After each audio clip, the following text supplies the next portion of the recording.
yango wana mama ye mo omoni yango yango wana mosa tosali lelo yango oyo yango wana ndenge ozomona wana mosa tosali ya kobakisa bablike oyo tobakisi lelo yango wana ezalaka bandambu oyo kaka bandambu oyo. Merci.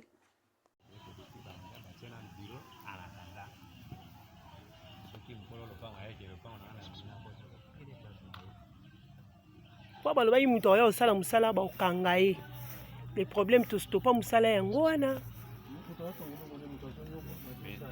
ndeti biso ndenge toza awa moni bakomi suspension soki moto aye mpona kosala mosala ifo aya lolenge nini yo ozala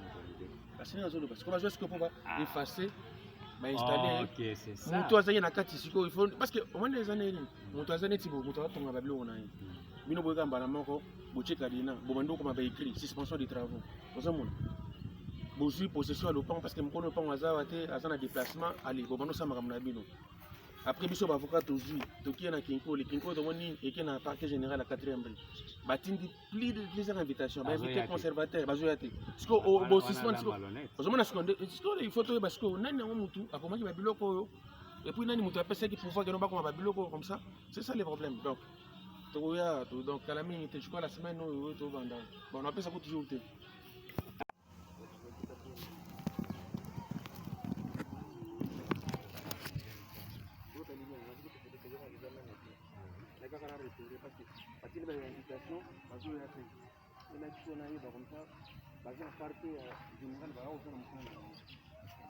Merci beaucoup.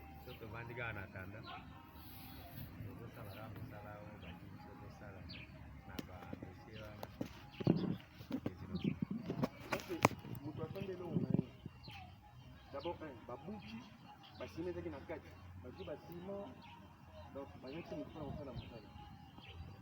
Ezaki na pata ya kinkoli, ntango nazwi ya komini, asembi requisition.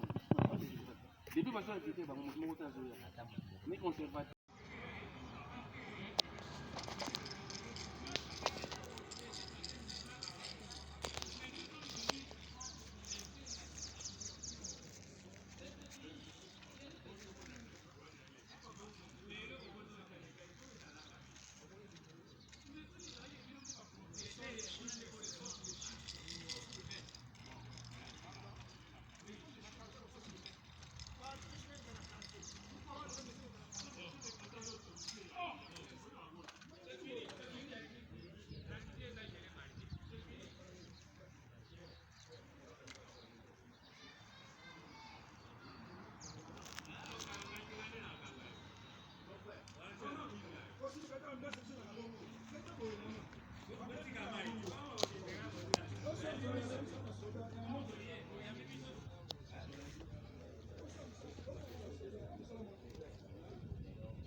Oh, maman Nadine, vous avez levé suspension, mon commis, levé mesure de suspension, numéro 1788 bar RMP, 1648 bar PG. Donc tout ça là, vous avez levé suspension à minute.